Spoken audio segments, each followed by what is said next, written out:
guys, how's it going? Today we've got another cool horn to look at. So this is a K3LA, but it is Rock Island, ex-Rock Island.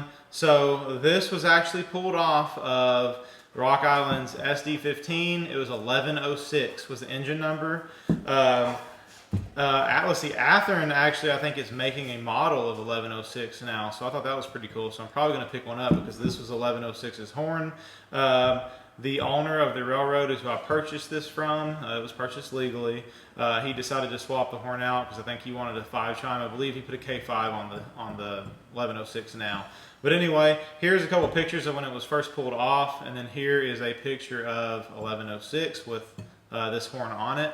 Like I said, it is a K3LA. It's a newer K3LA. It has your curved Nathan Airchime on the back cap, so that's going to be post 2014. Really good sounding horn though. When you're watching the run by and the static test, just keep in mind that the 2 is reversed. That changes the sound a little bit, but a really strong K3LA. So sounds pretty cool. So excited to have this in the collection just because of the paint. I like Rock Island.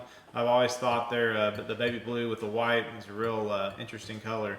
Really stands out on the rails. So anyway, y'all enjoy this. This is the Rock Island 1106's K3LA.